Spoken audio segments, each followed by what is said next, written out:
Bien, buenas tardes. Les voy a comentar un poco el texto del capítulo 4 del Capital, que se llama La transformación de dinero en capital.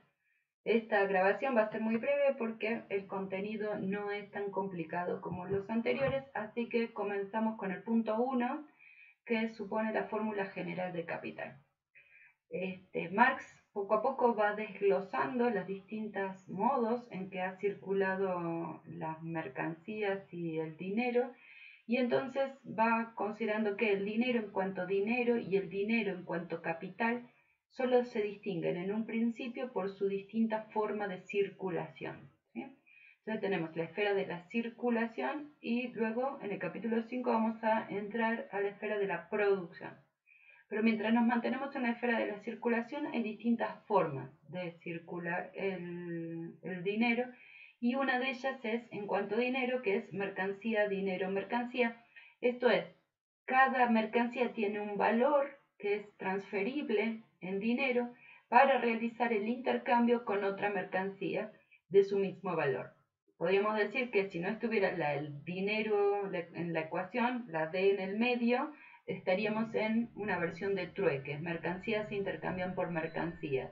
A medida que avanza culturalmente la sociedad y hay mayor cantidad de posibilidades de intercambio, lo que dice Marx, sobre todo esto está desarrollado en el capítulo 1, la sociedad avanza, y con este avance lo que se necesita es un régimen de intercambios que facilite, y entonces se empiezan a probar con distintas cuestiones, la sal, el oro, monedas, etcétera, hasta que finalmente termina siendo el billete, no sé, el dinero en términos de billete o de moneda, etcétera, como el intercambio general, el espejo a través del cual todas las mercancías se miden. El dinero en sí mismo no debería tener valor.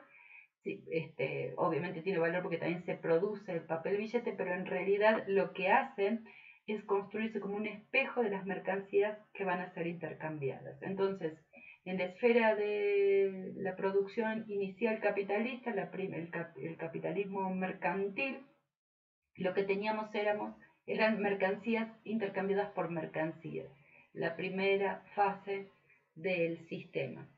Y luego empieza poco a poco a desagregar y a desarrollar el otro tipo de intercambio, que en realidad ya supone el capital, o sea, un dinero producido no para intercambio de bienes de uso, para el consumo, sino un dinero producido para que sea más, para hacer más dinero, o sea, para pasarlo al proceso de valorización, ¿sí?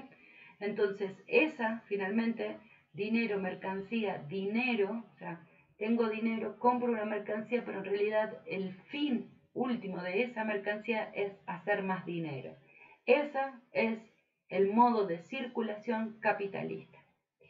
Y obviamente el dinero prima es una variación entre los dos dineros, y justamente lo que quise hacer es poner este dinero, que ahora sí es capital, para invertirlo para hacer más dinero. La circulación del dinero como capital es, por el contrario, un fin en sí, pues la valorización del valor existe únicamente en el marco de este movimiento renovado sin cesar del capital. Perdón.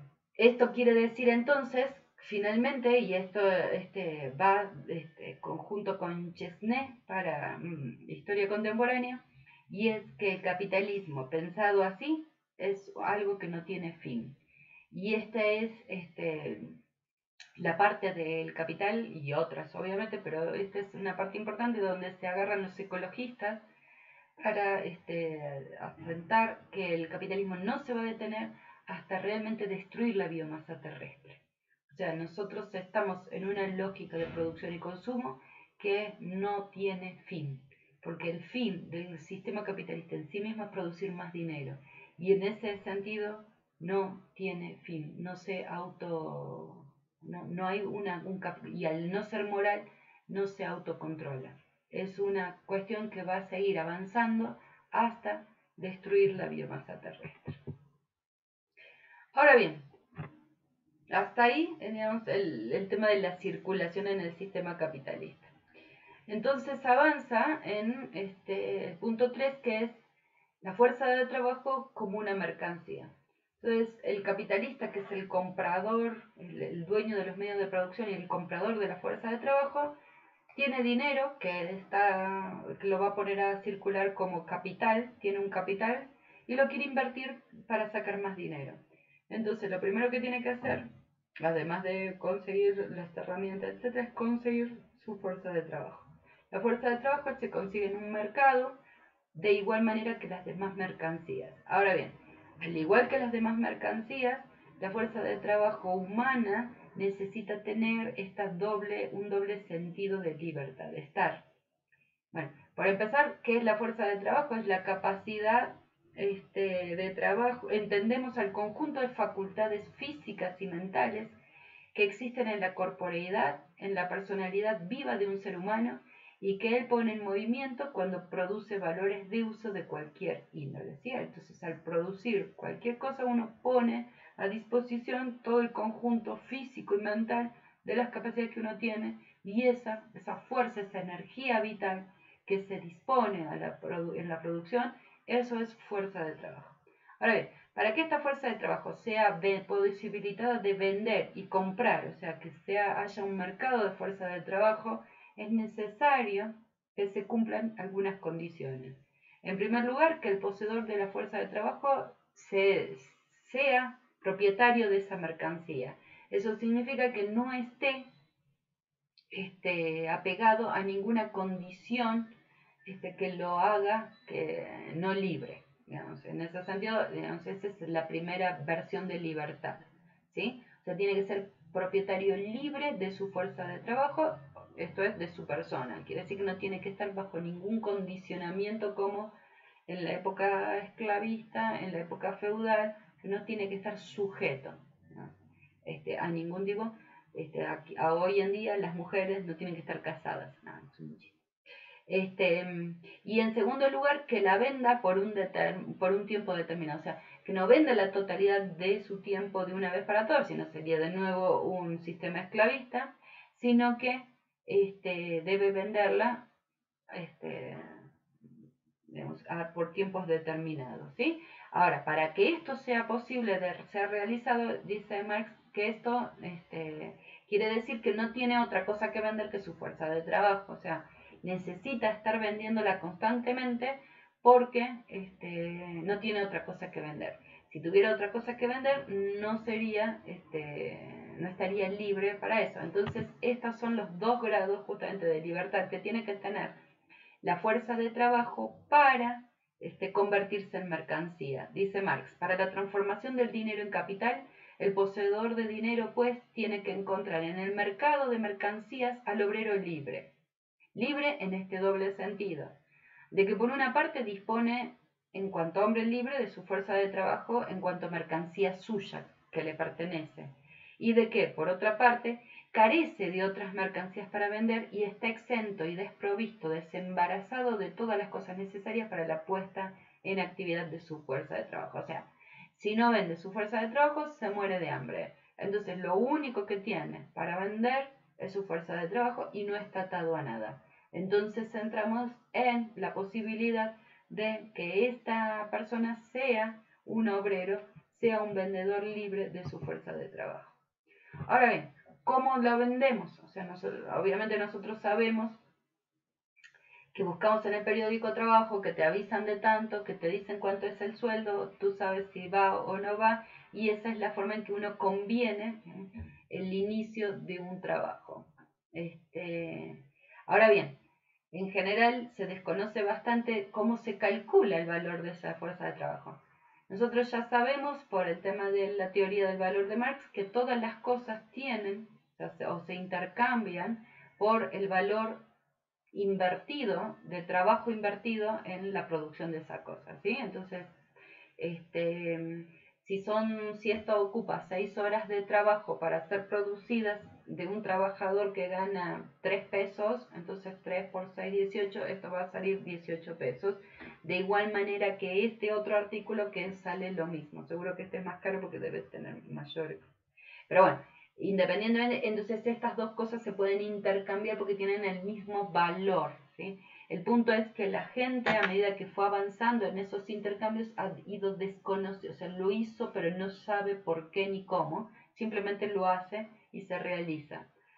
Necesitaron siglos, digamos, de producción y de conocimiento para generar la teoría del valor que finalmente termina realizando Marx. Obviamente ya habían antecedentes antes, pero la termina haciendo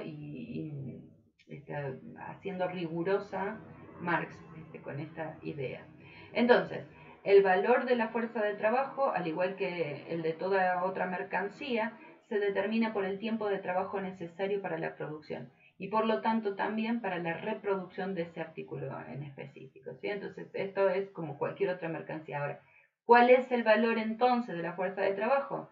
Es el valor de todas las cosas que el ser humano necesita para mantenerse vivo, él y su prole, ¿sí? Él, dice Marx tal cual, es la suma de los medios de subsistencia necesarios para la conservación del poseedor de aquella y de la prole.